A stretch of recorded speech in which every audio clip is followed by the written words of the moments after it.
stands, one nation, under God, indivisible, with liberty and justice for all. Well, good evening, everyone, and welcome to December 24th report. A few things on the agenda. Are any additions to the agenda? So we have Ronnie is online, and then we have 2 members absent. Any additions to the agenda? Hearing none. Motion. Got a motion to approve the agenda? Motion to approve consent agenda as presented. Agenda items as presented. Okay. Motion second. Discussion. Hearing none. Submit your vote. Ronnie, you can submit, or are you gonna? I can submit online. Okay.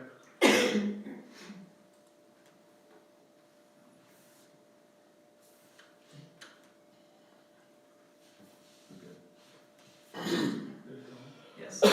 Motion carries 5-0.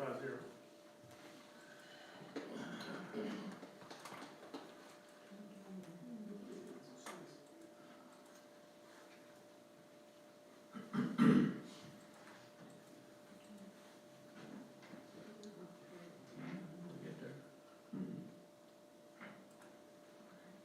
What do you want to, okay. Concerns. Yeah. Concerns of Burlington USD 244 papers. Anybody have any comments? Jay?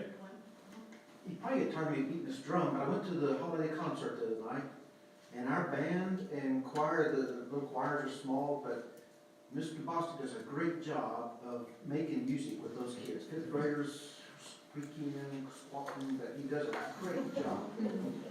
When they get to high school, it's real music, and it's worth listening to. And be good to look around and see all the school members. It's very good. And I told you for a reason I get tired of it, because I tell you every time that of all the extracurricular activities, music is the only one that trains the brain to learn new concepts and new languages. And so I'm going to promote it. It's good. Will you continue to beat your drum? We appreciate it. Okay. Thank you, Jay. Okay, tonight we have Otter Creek Solar presentation. We'd like to just present a brief overview of the solar project that they're proposing. So, I don't have your name correct, so we'll have to. That's So I'm Harrison Luna. This is Jack Kelly. We're with Hecate Energy, which is the developer for the Otter Creek Solar Project. We're going to get our information hooked up real quick. But in the meantime, I'd like to say I'm a big fan of music as well, and I agree. 2 of us beating that drum. Oh, sure. There's probably more. Okay, as an introduction to who we are, Hecate Energy is one of the largest power plant producers, solar power plant producers and renewable producers in the United States. We develop solar farms, we develop other forms of energy, but our focus is on solar farms. We are one of the largest. We have about 40 gigawatts of power plants under development, meaning before construction. For what that means, a gigawatt is 1,000 megawatts. So that's 40,000 megawatts. And our way of going about development is community first. We understand we do large projects. These make an impact on the communities that we work with, lots of positive impacts, and they're going to be seen. So we like to respect the communities that we get involved with. We know that that's the only way these projects work. So that being said, we'll go on to the next. The overview of this project, we can just look first at the map where you see the star. That's about 4 miles northwest of where we lie right now. And that's about the nearest extent of where the project lies. It keeps going for a roughly square area that's about 8,500 acres large. That's very large. At the end of the day, the project will not be that large. That's just what we do, is we go and get as much land as we can to support a project that can fit on these large power lines that run from Wolf Creek, for example.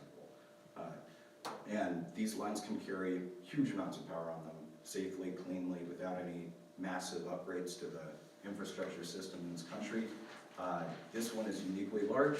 That's why 8,500 acres makes sense here. At the end of the day, the size, acreage size under panels and even behind the fence will shrink pretty significantly from that, but that's the land that we have to work with. And what we do is we go study that land. Some of it will have some reason not to use it. Maybe it's hilly, maybe it's got a rocky undersoil that, you know, if you're just pounding these piles, you don't want to go through that rock, it'd be more difficult for it to take. Anyways, other reasons for avoiding some sub-areas might come up, so we oversight watts. This is enough power to supply about over 500,000 Kansas homes with power. And that power, this is a question I get all the time, is where does that power go? It will go from the point on that line to its nearest use, okay? At that point in time. Power is used instantaneously with its being generated. At any point in time when the sun's hitting that panel, it's being used at the nearest place around the grid that will accept it. Again, hundreds of thousands of homes, so that area is going to be wide, very wide area that's being used. It's bigger than Burlington, it's probably bigger than the county, it's definitely bigger than the county. Some of the power will probably make its way up to KC or to Wichita, but generally speaking, you're talking about power that's going to be consumed in Kansas. With a project of that size, you get significant revenues to the taxing jurisdictions around here. The first thing I want to say about that, and we'll cover this in a little bit more detail further on, is each of the taxing jurisdictions will receive increased taxes related to the $1 billion+ of improvements that we seek to make on that land. So this is a boost to local taxing jurisdictions, but also a boost to the local economy through construction jobs, through a small number of jobs that last the entire duration of the project's life. These projects are relatively easy to operate compared to Wolf Creek. You have lots of employees at Wolf Creek all the time. Solar projects, once you build them, they kind of operate on their own for the most part. You have security, you have maybe some technicians to go do checks on the equipment, repairs if needed, that kind of thing, but generally they're running on that. We can move on here. Technology itself is what we call photovoltaic panels, which is different from some other types of solar generation in critical ways, on single-axis tracking trackers. What that means is they will follow the sun in the morning from the east facing in the morning, across the sun's path to the west in the evening, and then they'll stow overnight. When the sun's down, we're not generating power, meaning we're not moving. During the day, we're following that sun. That photovoltaic panel is distinct from other types of solar. You have concentrating mirror technology, not used pretty much anywhere from the deserts out west going east to the Atlantic coast, and it's sort of an outdated technology in any case, but you'll sometimes see these projects, solar burns animals in the air. That's when you have these mirrors pointing at one focal point, creating high heat to melt a material up in a chamber to make that heat into energy. Okay? Solar doesn't do that. It's also not what's called a cadmium telluride panel. Those panels were around in the 90s and aughts, and they did contain cadmium, which is a toxic chemical. There's no toxic chemicals in these that can leach out in any human or animal or environmentally sensitive way whatsoever. These are incredibly safe technologies. Same kind of thing you'd have on your rooftop, actually exactly the same technology you'd have on your rooftop if you had panels on your roof. Height, 10 feet at its very highest, and that's when it's fully tilted towards the east or towards the west at the highest edge. So relatively low profile. Some of this stuff is going to make a lot of sense. You develop solar in America for environmental reasons. It has no fuel, so it has no waste associated with burning fuel, which means it's not damaging whatsoever to the air. It doesn't have any runoff on the soil, and it conserves water. You don't use hardly any water, but the water that does fall on panels simply kind of washes onto the ground and flows like it would over a meadow. Why is solar so popular right now? And it is very popular. Generally, two reasons. For the past 15 years, the trend has been governments and really businesses are asking for their energy to be green energy, to meet corporate goals, to meet environmental reasons, or for just a, looking good, feeling warm and fuzzy. So a lot of power demand is coming in wind, solar, these clean technologies, as we say.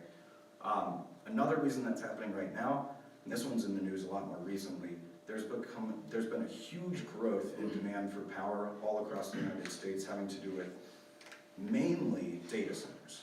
Data centers being introduced as fast as they can, mainly having to do with AI. These artificial intelligence data centers use a ton of power, and there's not enough projects to keep up with these data centers being built.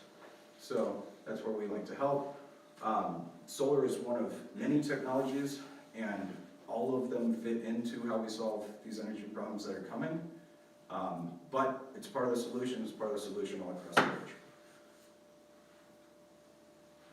Permits. So this one's interesting in Coffee County. Right now, Coffee County has a moratorium on solar, so they can't grant a permit to a solar project, a large-scale solar project, under their current framework. They've been investigating and putting together an ordinance for a number of years. From the statements of the commission, it is the intent to have an ordinance that allows for solar and gives rules to how solar is brought into the county. The state of play right now, there is not an active, useful ordinance in place. Once there's an active and useful ordinance, we are ready to, within 1, maybe 2 months, put a permit application into the county and seek our major permit for the project. That's not the only permit. There's stormwater permits, there's engineering reviews, state level threatened endangered species reviews, archaeological reviews, these kinds of things. Those all are what we call non-discretionary permits, so long as you comply with and do no harm, to stormwater pollution prevention, to erosion control, to environmentally sensitive things like, cultural sensitive Indian burial grounds, things like this, then you receive those permits. The permit in Otter Creek is what we call a discretionary permit, meaning you apply, a board, in this case the Planning Commission and the County Commission, review your application and decide, do we want this project or not. So once an ordinance is in place, we would apply to be considered for a permit by the county. I'll go ahead since it's up here. Once we have our permit in place, that's pretty much all we would need. There's a couple little things that we would, maybe take a month or 2 to get, but that's pretty much the last thing we would need in order to start construction. So at the current schedule, we're hoping to get to apply for a permit in 2025 at some point, receive a permit in 2026, begin construction, take about 36 months of construction all in for the 2 phases of the project, and be complete somewhere in 2028. Okay? 36 months could push into 2029, where later in 2026 that we got permits. 2025 that we got permits, sorry. I'm not sure I pointed this out when we were on that slide. Can we go back to the slide with the map? So again, this project, 8,500 acres, at some point in time, we will draw a line between one portion of this project and the other portion, because constructing it all in one would be sort of a mammoth task. And also we have 2 different filings with the Midwest Independent System Operator for interconnection for the project. So we want 1 permit per interconnect filing, so there's 2 phases. Roughly 500 megawatts each, maybe 500 megawatts and up to 620-ish megawatts, yet to be determined based on what we see, in the permit regulations, basically. Okay, fun one, especially relevant to this group. What does the project do for the community? Well, it has large impacts, economic impacts, especially related to those entities that are on the mill levy at the county level. Your school districts, for example, City of Burlington, Coffee County, anybody who's on the mill levy would receive benefits. The way that breaks down is, call this a 30-year project life. It's extremely likely it will be longer than that, but just to be conservative, let's call it a 30-year life. The first 10 years of that time, the state of Kansas requires a tax abatement on personal property associated with the project, not real property, but personal property. So the land is still taxed regularly. The land is not quite as valuable as the $1 billion+ of investment that we would make. That's all personal property. So it makes that first 10 years payment quite low. And then at the end of that 10 years, starting in year 11, going ad infinitum, it jumps back up to regular taxation. What that means for the school district is those first 10 years, it's not a massive amount of money, it's helpful. It's about $55,000 a year based on 1,000 megawatts, based on $1.5 million in voluntary host community contribution in each of those first 10 years. That's just how the mill breaks out. If you were to assume every entity on the mill levy gets their split of our voluntary contribution, exactly as it's already on the mill. After that point in time, based on regular taxation, based on current taxation rates, the benefit jumps up for USD 244 to 1.7, is it 1.7? $1.7 million a year. That's where the benefit gets real. That's about, based on the 2022-2023 budget for USD 244, it's about 7% of the total budget. So that's the direct benefit to this body, and yeah, that's as it relates to just this body, what's going on. The total is a lot higher. It goes to the county, it goes to the city, it goes to other bodies. Happy to go into that if we want, but I figured we'd tailor it just for you all. Okay, one of the things that's definitely going to be required, and we're more than happy to do in a permit, is we'll need to, when the project's done, decommission the project. And how does somebody know that there'll be money available to decommission the project when we're done? Let's say something terrible happens, project goes bankrupt, for example. Well, what we would do is before we ever start construction, we would post a bond for a conservative amount that's going to be more than what's required to take all of the stuff that we're putting in out and restore it back to farmable condition, ranchable condition, the condition that it's in prior to construction. So that would be a requirement of the permit. We're more than happy to do it, and it'll be sitting there the entire time. As far as maintenance goes, I mentioned earlier, relatively low maintenance. We're, for example, going out periodically and washing the panels.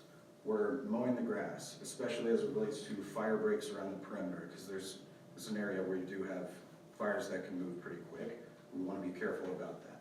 That's the main kinds of maintenance, periodic technical reviews of the equipment itself, electricians coming out, but it's not, it's, you know, maybe a dozen jobs, it's not hundreds of jobs. Another common question, this is an area where there's not a ton of residents around, especially for an area this large, but still for anybody traversing the area, often we do and are required to and are happy to plant landscaping around the perimeter of the area. This won't be invisible from the inside to the outside tree wall, but it would be, as you're driving down the road, every so often, trees, shrubs breaking up that view of just panels as you drive. When you do have a house nearby, then it gets denser, where if the person who lives there wants, we can totally wall it off. Our preferred way is to talk to somebody who lives right by and have them tell us exactly what they want. Some people want to be walled off, some people want to see more of it, but our preferred way is make sure whoever's our neighbor gets exactly what they want if they're living within it. There we go. I think that's about it. So, at this point, I want to see if anybody has any questions, and specifically what we're here to do today is seek the support of the school board in our attempt to bring this project to the community. I don't know what form that might take. Maybe it's a letter saying, you know, we as a school board do support this project, that we can show people or show the county, something like this. That's just an idea. Happy to talk about what might happen with respect to that, but we're not even there yet. Reactions, thoughts, questions, concerns, that kind of thing is what I'd like to get to now. Anybody have any questions for Harrison? Yeah, I So who do you sell your power to? We have not signed to sell with any particular entity. So you're just you're an independent energy company coming in? Because we already have, I mean, there's too much power on the grid Correct. already, right? So Wolf Creek has already had to go into flex ops. So this is gonna dump the same amount of power that No. Wolf Creek produces, It'll be less power total than Wolf Creek. 1,100 So We- actually, or 1,265. Mhm. So Let- equal, basically. let me briefly, so there's a difference between power and energy. The Wolf Creek produces about 1,200, is that right? 1265. 1265, and that's almost 100% of the time. Solar's producing that capacity, but it's only when the sun's shining, and if you're direct spot on hitting, it'll generate that.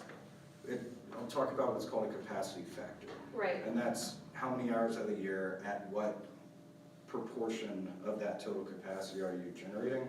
Solar typically is in the 20s, nuclear is typically in the 90s. So it'd be about, what's that, a third to a fourth.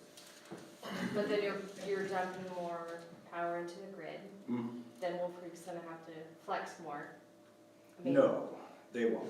In order for us to be allowed to interconnect, we have to assume that they're online doing what they are allowed to do, which means actually generating at 100% all the time, or we're not allowed to plug in. And I'll put that a little bit more specifically.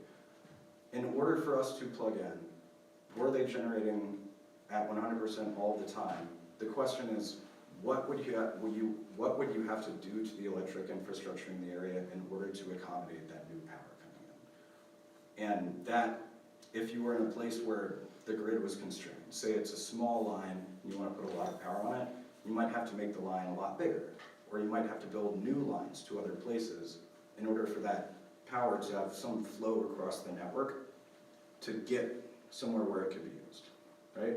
Yep. In this case, there's already a massive power line being built called the Wolf Creek Blackberry line. Yep. And that relieves a lot of the, what we call congestion, that would be coming from or to Wolf Creek, depending on time of day and time of year. So that line that we're looking at, we've already got preliminary studies back that say, not only can we hook up without disturbing Wolf Creek operations whatsoever, it's relatively cheap to do so. And meaning we don't have to build a bunch of lines and stuff. Well, your first statement, you were saying that most of the all of the power is gonna go in Kansas, right in here. There's no technical way to know, but it goes from, like Wolf Creek, it goes Right. from where it's generated in any direction to its nearest use. So currently, there's 3 lines hooked up at Wolf Creek, and if one of them goes down for some reason, the plant has to down power because they can barely put all the power out through 2 lines. So if a second line happened to be lost, like in a storm, the plant would actually trip offline. I'm not asking, I'm telling you. I Yeah. used to be a reactor operator there. Yeah, So if the Blackberry line isn't built and during the day you guys are putting all of your power down the Benton line, I believe it was, yep, that would leave Wolf Creek with 2 lines left. And if for some reason we aren't able to pull all that power down those 2 lines, then the plant would have to down power. if we're not curtailed. If we're curtailed, then they would be on.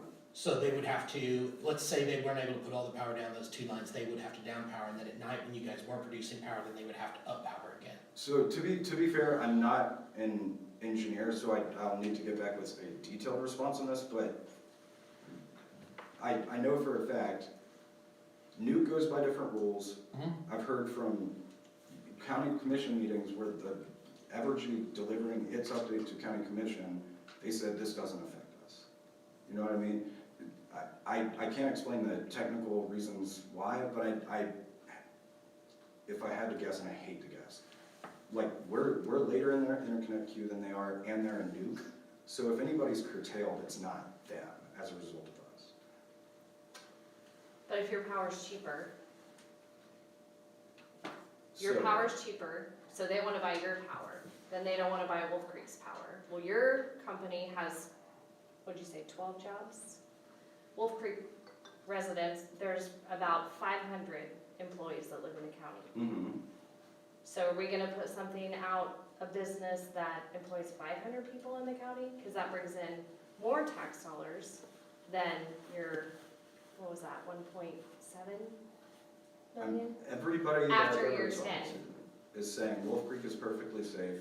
I don't see any reason that Wolf Creek wouldn't be perfectly safe. Every understanding that I have from every expert that I've ever talked to, and it jives with just my experience, is we don't affect Wolf Creek. We came later, we act differently. They're baseload, we're not baseload power. It's just two different animals. And it's the same thing the wind turbine said that. Did wind turbines cause, I've stood in the control room and watched the gauges swing back and forth as wind turbines were coming on and offline, so. So I appreciate everybody's comments. This is a school board meeting, and I would appreciate your comments, and if anybody wants to comment, Yeah. get back to them. yeah, You've got your contact information and all. Yeah, Yeah. that would be, So, sure. thank you. Are there any other questions? I appreciate you guys coming and, Yes. and talking. Thank you. Absolutely. Thank you. yep, I got your card here. thanks, Eric.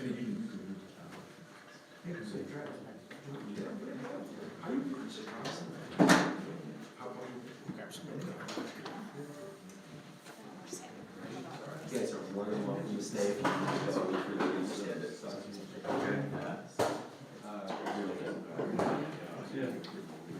Appreciate it, thank you.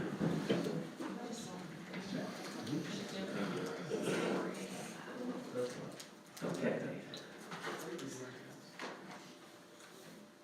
4A.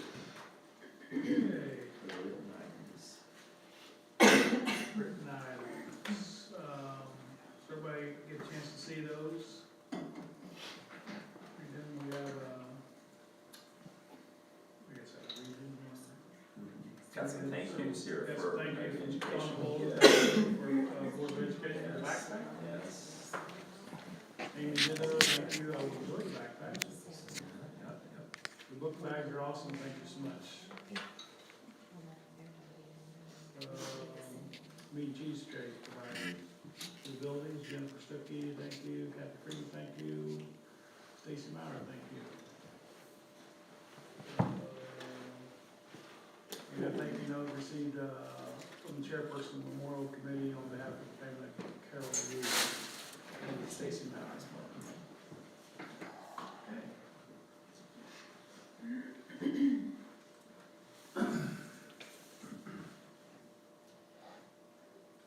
Okay, we are moved into Burlington Elementary School. Darla? Pretty short and sweet, I feel like November flew by. So, one thing that was really cool, fifth grade came down and then K through 4 had the body venture.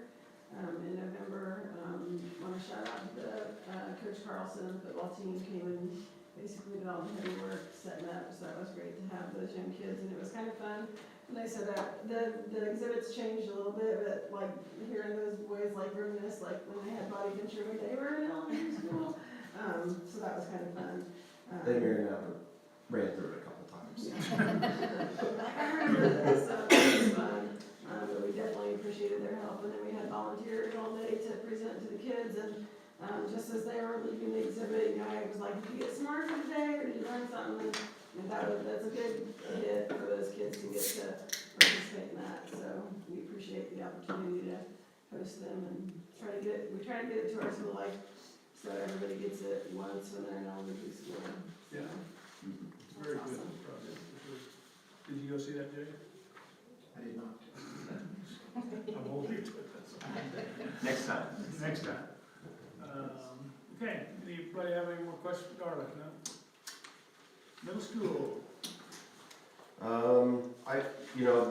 We had talked about when we added the reading position of some data and things like that, so I thought it was important to put in some of the progress monitoring data and some of the results that we're seeing early on. Is pretty remarkable, and Ann Bates is doing a great job there, and so are the kids. And understand they're receiving this intervention every day for about 10 to 15 minutes. And then she progress monitors them once a week.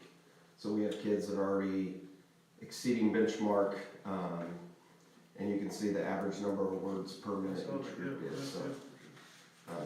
That's just one thing that I wanted to point out. What are all the different blue and orange lines, like each set? Okay, so There's not, the blue line is the baseline, the red line is the current level. right, but of what? There's Their not reading level X. fluency. Are those individuals or are those? Yes, those are individuals. I did take their initials off because. No, they that's were- fine, there just wasn't a label on that axis, so I Yeah. wasn't sure what I was Yep, looking at. and then the green line is actual benchmark at that point in time. Okay. Yep. So that's the number of students that are using their reading interventionist then? Correct. Okay. Yep. That makes more sense. And we're adding more, specifically with sixth grade, we wanted to get started, to see if we had that capacity to be able to do that, so. Great results so far. And hopefully, we will be doing the Fast Bridge testing with A-Math and things like that, coming up next week, so hopefully we'll be able to see some of that contribute into comprehension as well. Very cool, thank you, Matt. Thanks. Anybody else? Anything, Matt? It's nice to see those like specific results of individual kids. Yeah. Getting better about it. Jody, high school.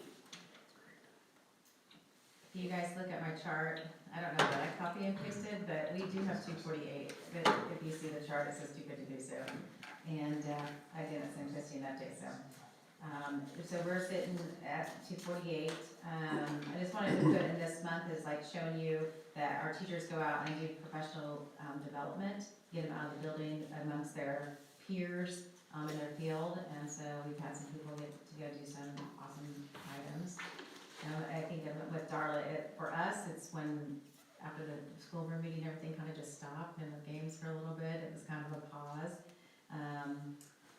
We do have new signage, I don't know if you've been in the commons, the picture there, in the middle, and then the items on the side got painted, and so once you go in there, there's no more shaded where the trophies were or anything, and all the trophies are down by are off of the wall by the band room, so we're cleaning up a few things there, and get a little new look.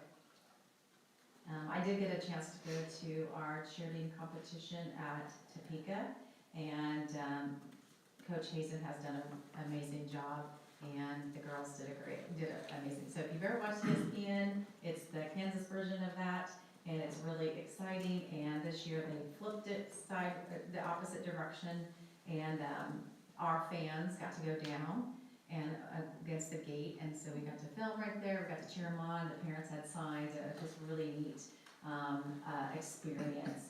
And their scores were almost double, kind of almost double. Yeah, what they were last improved year. significantly from Yeah. last year, which last year was the first year they had gone anytime recently, so they improved a lot. So it's always exciting, it's that one thing, everybody else gets the opportunity to work towards a state competition, and so this is theirs. And so it was very exciting, and I think, Mr. Wilson, how many cheerleaders do we have? 24. Nice, 'cause You talked about changing stuff in the Yeah. gym there, so you get You 24. come to a basketball game and just look at the baseline, and they are almost shoulder to shoulder out there. It's pretty awesome. It has improved, or not improved, but increased in participation significantly, more than any other program in the school. And they do a great job. They do an awesome job. They were all there at Holton for our first game against Holton the other night, and Why do you think that participation's increased?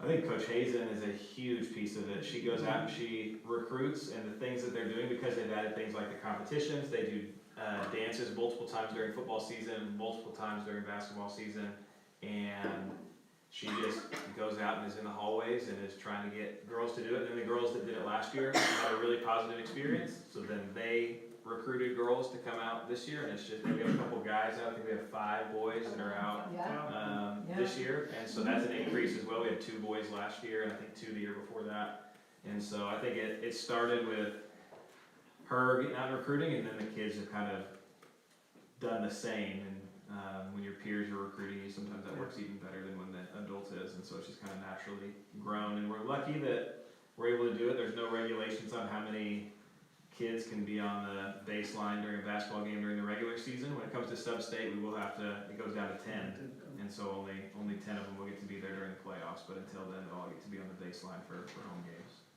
And we're not robbing from other sports, these are Yeah. a lot of students that were not active We're doing prior. it, and Yep. So, you know, we always say there's 3 things to do at Burlington High School, is to be active and be on the court and the field and in the clubs. The person on outside, it's not fun to be on the court if no one's watching you, so that person in the fan, and that person who wonders 3 layers, oh gosh, I wish I would've.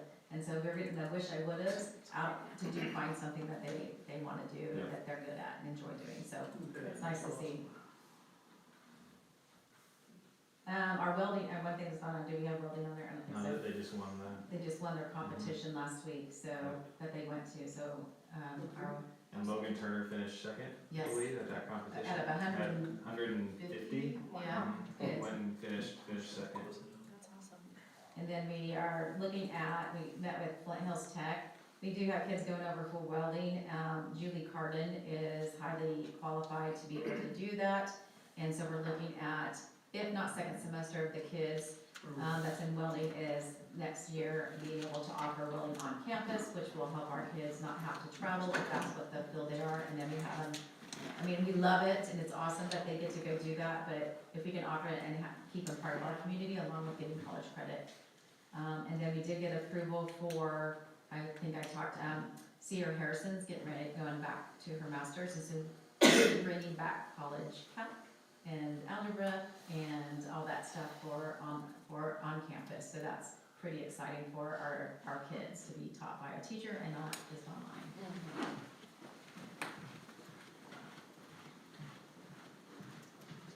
So, That's good. Technical difficulty there.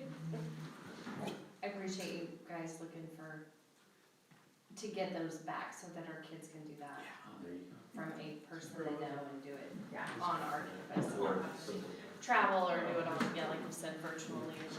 The regulations for CTE is different than it is for the core class. And the core, when the Board of Regents changed it years ago, you have to have 18 hours of your master's. You have to have a master's, but 18 hours at least, those credits have to be in your content area. So she's actually going back and it's OSU, I believe, and it's a STEAM master's, which actually sounds really cool. She's really excited about it, but of course it's gonna have at least 18 hours of math and for that. So, you know, we're excited for that. The kids are excited, and we're also bringing back statistics and probability.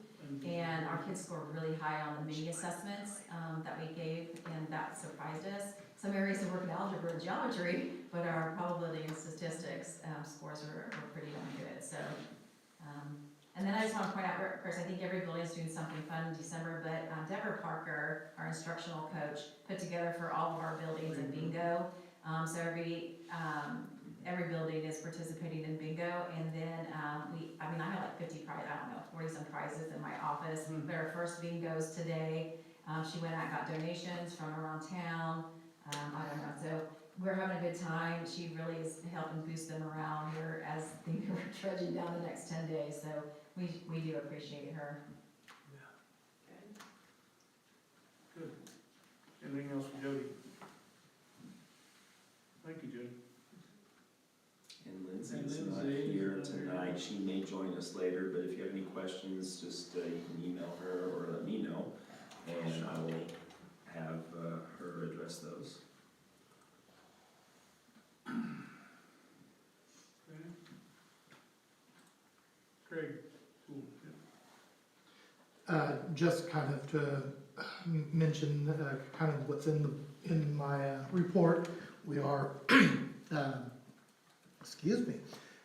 busily starting to work on cleanup of data to get ready for our conversions.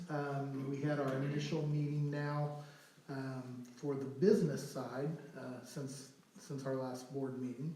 And so now the business has been scheduled. It'll convert next November, a year from now. Student this summer and business next fall. And we've got 30 years of data and student that have built up, and they say, what was the phrase Christy and I heard?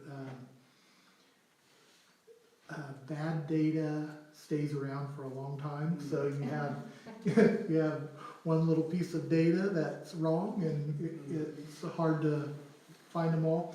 So Nicole, Jen, Christy, and I, and Courtney have all been working on different pieces of our data and verifying things, and just getting ready Now, for do it. you have to archive all that old data, or do you? So, the biggest thing from the student side is you have to have grades and transcripts available for over 100 years with the state, and so, and literally in the high school safe, there are grade cards from the early 1900s, so, but, so we will, all of our transcripts will be PDF'd for all the students. They'll keep 10 years of data within our system, so we'll, you know, the individual assignments and things would go away, and students who graduated in 1998, you know, their emergency contacts and things will go away, their addresses will go away, but we'll have their grades and transcripts saved in multiple locations, digitally and paper-based, Interesting. yeah. Gotta be a pretty time-consuming deal, that. It has been a little time-consuming, but it's been interesting too, some of the things we've learned. Well, and I didn't know we've been using Skyward since '95. Yes, yeah. So at the end of this year, we'll have 30 Yeah. years. Mhm. Yeah. Stuff that you can get out of that. Thank you. Thank you, Craig. Craig Marshall. State Board of Education, they are meeting this week, and one of the things, if you've seen some articles in either online or just wherever you get your news about cell phones and usage in districts, they are going to vote on some recommendations at this month's meeting. Again, recommendations for us to consider. They will not tell you how to, what to, how much time. Do you ban them completely? Do you allow them whenever? They're not going to tell you what to do, but they are going to give some recommendations based on the committee that they put together. They had students, they had parents, they had staff, administrators, all sorts of different people, State Board of Education member, if I'm not mistaken, or members on that committee. But anyway, they'll give some recommendations in the next couple of days, and we'll see what transpires there. They did at our administrator director meeting here in December, just last Wednesday. I talked to our people. How do you feel like we are where we need to be? Are we okay with what we're doing? Everybody feels like we are in a real good place with what we're doing in regards to cell phones.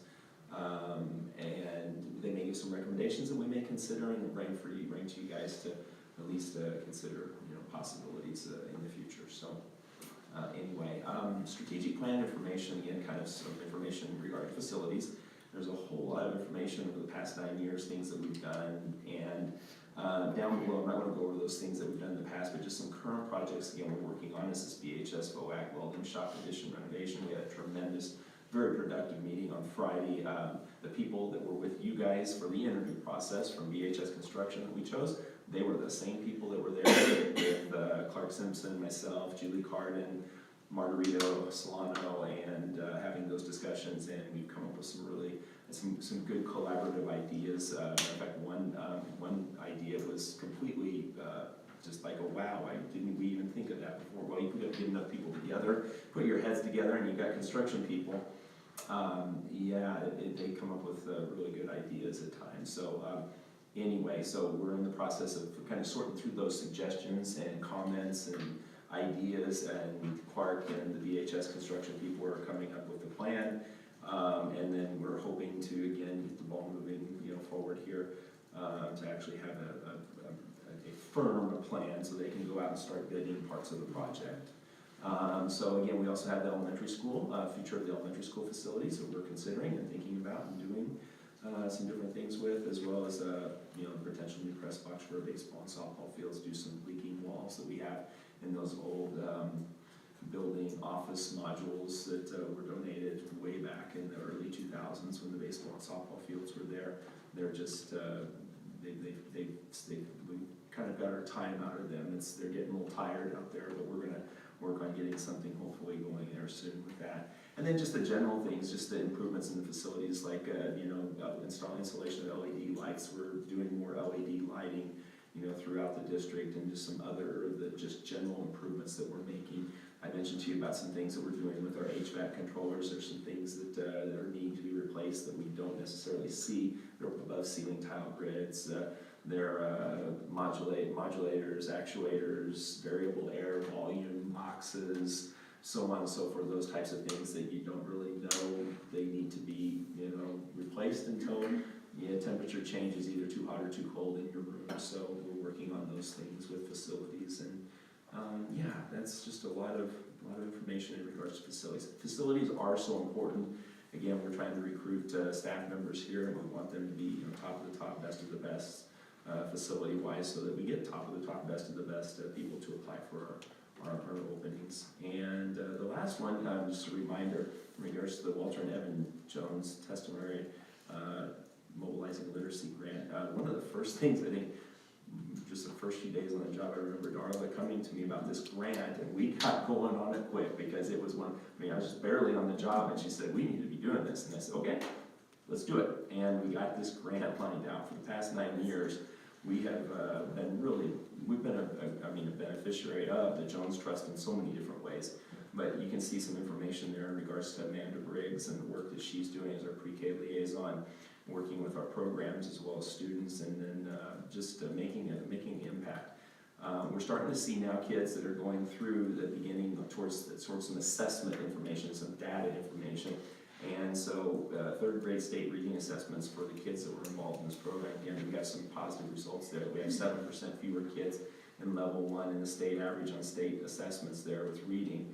And remember, level 1, is that kind of that basic level. That it's just that we want to have fewer kids in level 1, because if we can get to 2, 3, and 4, 2 is basic, 3 is obviously even I can't remember the exact term. I just had my picture up here for that. I lost my picture, but let me grab this for that, the classifications. Just lost my picture.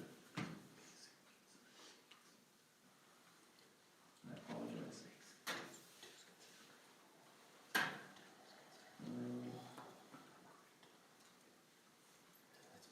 I lost that here, but anyway, we were wanting to get obviously more kids out of level 1, and we have 7% fewer kids in level 1 than on the state average on their state reading assessments there. Questions on anything? Just lost that picture.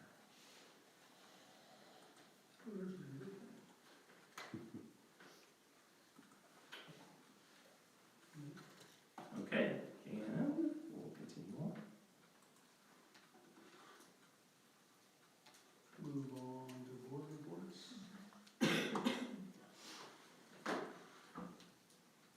Haven't really heard much on the elementary deal. Just kind of things went a little bit silent. Is there anything you guys want me to do? Any thoughts about right now?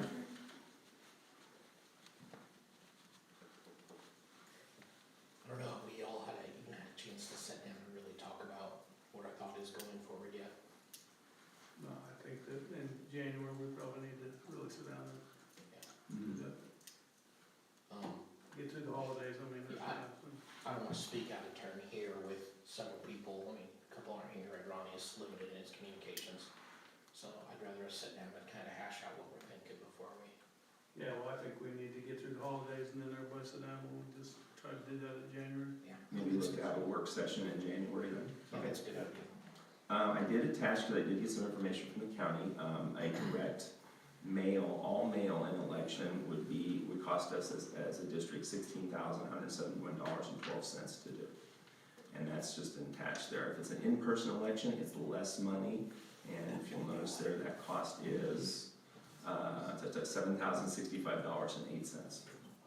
So it's a little bit less than what we had thought. Initially, I was thinking it was going to push up to $20,000, but less. It just depends on which type of election that she would like to do. If we are looking at doing an election, there's some dollar amounts, so. I will look to send out an email in regards to possible January dates. We'll maybe look to do a work session and go from there. Yeah. Okay, That's good. all right. And, I apologize with the Otter Creek Solar came to, so they just wanted to present, and that's okay, they can present, but I don't know if the board's gonna take a position on, what, you know, I think they wanted us to do that. I don't feel, I don't know how the rest of the board feels Yeah, I about was that, but surprised I at the don't, end that that was their intent, was they I don't- wanted a letter saying we. yeah, I don't know that we'll take a position on that, I mean, if they could do it, that's fine, but, anyway, so I didn't wanna cut them short, but you know. And I apologize for talking, I was just, if You're we're fine. gonna, No, if we're no, gonna have to that's make a decision, I have some questions to ask. Yeah, that's why That's- there was a lot that I don't know about it, that's why I was like, how is this even Right. gonna work? And they've still got some homework to do, I believe. Yeah. Sounded like it. Ronnie, do you have anything? No, I'm good. Okay. But I do have one thing. On the election thing, just a note, last time we left it, I believe we talked about doing some sort of survey. We can talk about it in January, but just reminding everybody, we're talking about doing some sort of like survey monkey or something like that. Yeah, I mentioned that I could do a follow-up survey if we so choose to do, because again, I think the one thing we saw in our survey results is everybody understands that we need to be doing something. Again, what's the something?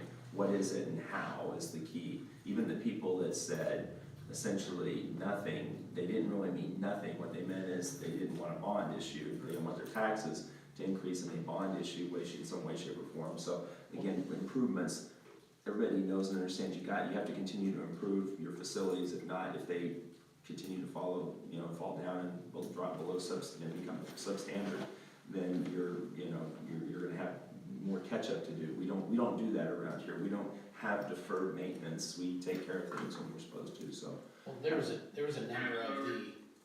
number of the don't do anything except for these things that I think we need to do Right. answers to, so.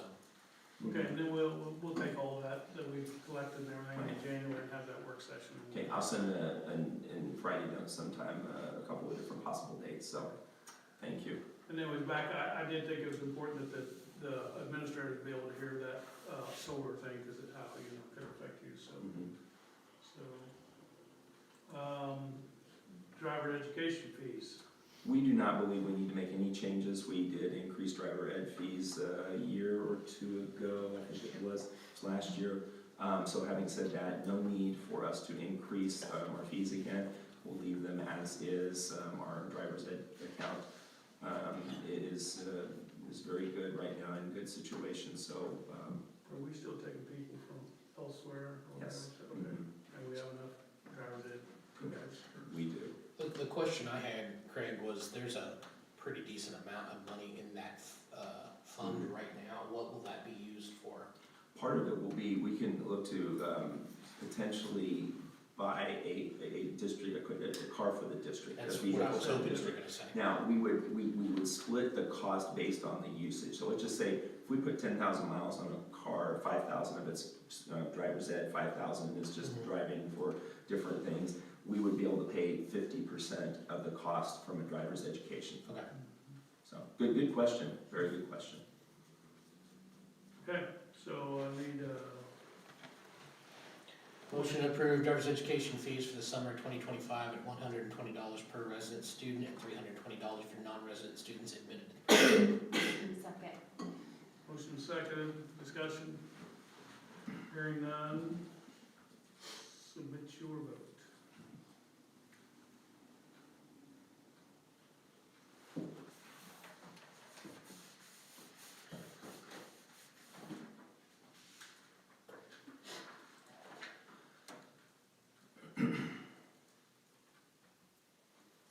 Motion carries 5-0.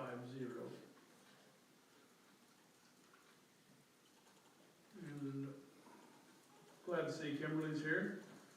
We'll, Anything for you, James? questions,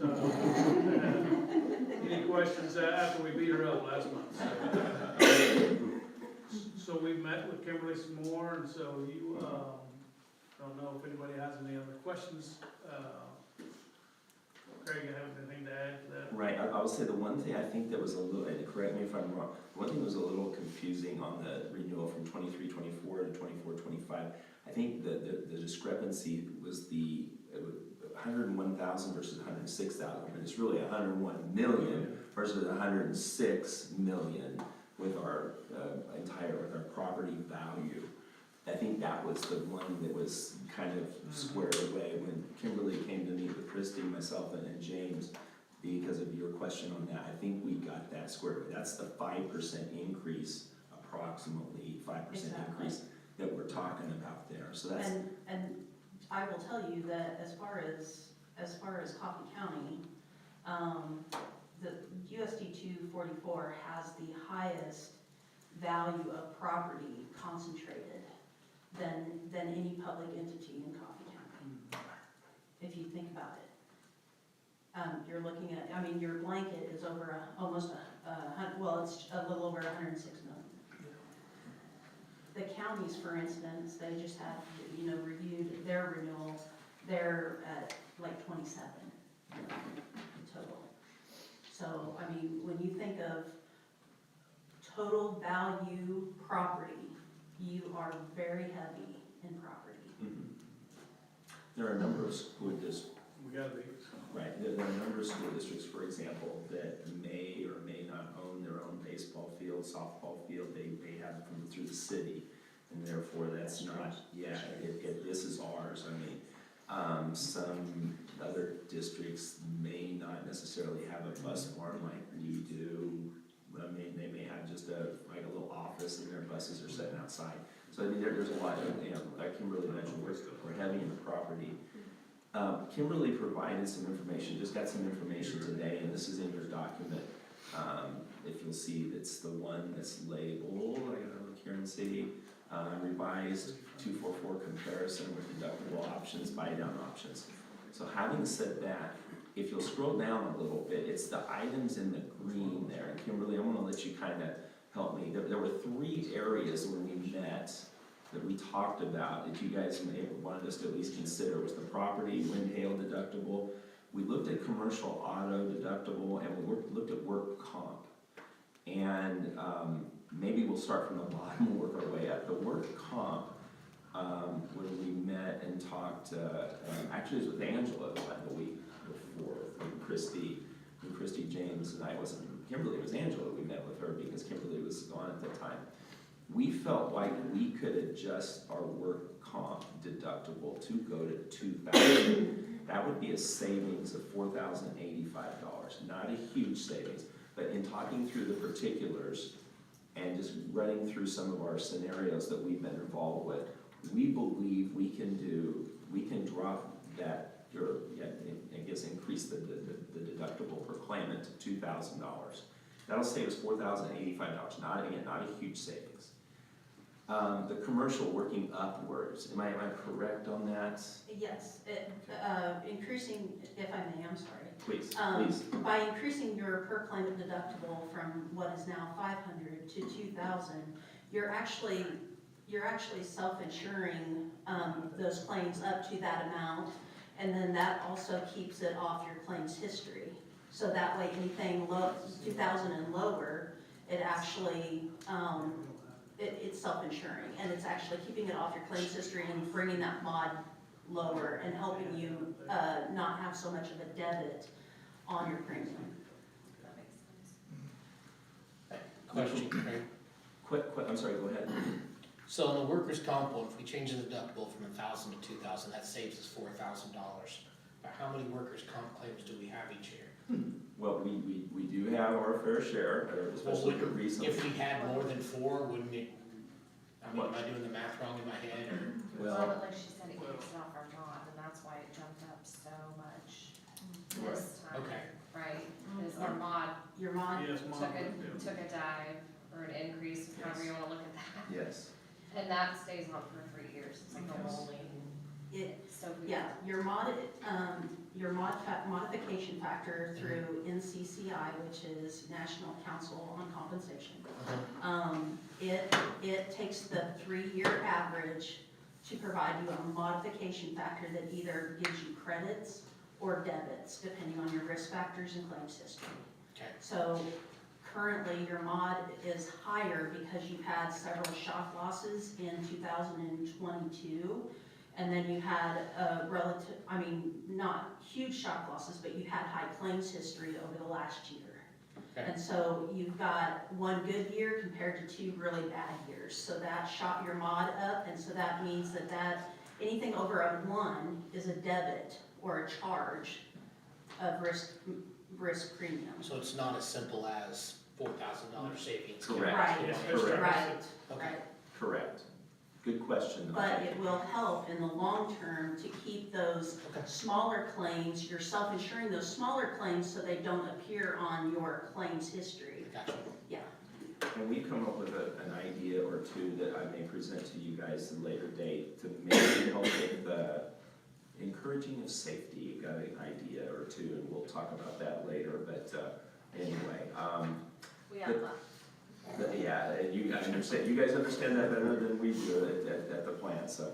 The $3,000 deductible on comprehensive collision, we just don't believe that makes sense to go to 3,000 on our comp collision. If we end up, it's only gonna save us $1,900, but if we have an accident, that's one of the examples of if we do have an accident. We could end up, eating into that real quick, heaven forbid, but it could be an accident as simple as a deer runs out and hits a vehicle. We don't hit deer, but deer hit us, as we know, in Kansas. So anyway, we don't believe that one makes sense in talking and discussing. We shouldn't go, to that extreme on our deductible. So this is the one, the property one. This is one I'm gonna kind of have Kimberly kind of help out with and see if we can, at least sort through this one. So this is the wind hail property deductible. Kimberly, you want to Yeah. start? I do want, if you go back to the property section on the first page, I do want to correct something from last month. When I was putting in, I noticed a typo on my page that the rate increase was actually 20% that EMC took, not 6%.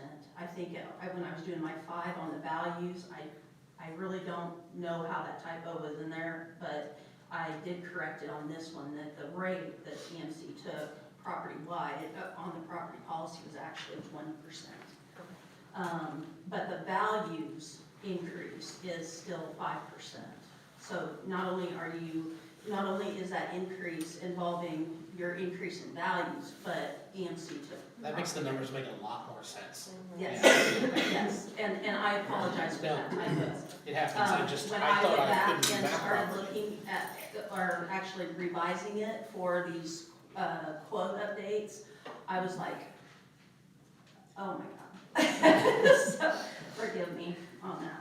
So, as I mentioned last month, all your buildings except for the school buildings themselves are at a 25, on this renewal, is at 25,000 wind hail per occurrence.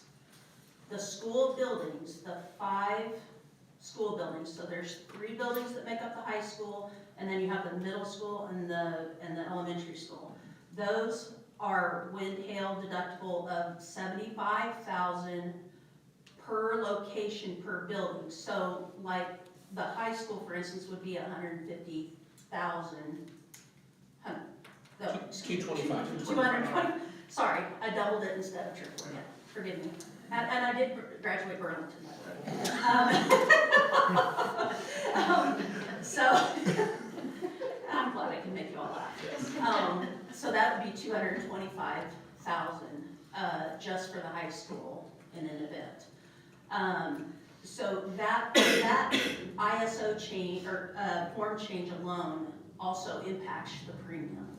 So under the additional coverage options, from last month, you asked me to see if we could increase all the other school buildings, all the other buildings, non-schools is what I refer to them. Because the schools, we haven't changed that in this proposal. So all other buildings, so this would be the bus barn, this would be the stadium, your track, football storage, this building, the early learning center, all your other property buildings. From 25,000 per occurrence to increase it to 50,000 per occurrence would save you approximately $6,000. But in order to have that buy down policy for that 25, to save your budget at the event of a claim, you would have another buy down policy to bring that back down to 25,000. That would cut into that savings of $2,000. So it'd be about half. So think about, you're gonna save $5,933, but you're gonna lose on that $5,933, $1,962.31. Yeah, So your savings is really only $4,000 exactly. to go from 25,000 to 50,000. And the same for increasing everything else up to where the schools are at 75,000. That would save you almost $8,500, but the buy down to bring that back down to 25,000 per occurrence for the budget is again half. So $4,800. About $4,800. Yes. You guys have got it perfect. Good job. Gold star for you, Kimberly. Great. Yeah. You don't even need to keep my transcripts. For 100 years. Oh my goodness. Yes. So therein lies where we are with the choice, the choices that we have. If we want to, we can save anywhere from $4,000 to $4,600, I think it is, somewhere in that neighborhood approximately. Questions, comments, thoughts? Well, and I also, just to point out, the third option was if we took that, the next step of a flat 100,000 for all buildings. EMC wasn't, I did go ahead and ask the question because I didn't see the savings, the incredible amount of savings on the other two. They would prefer the percent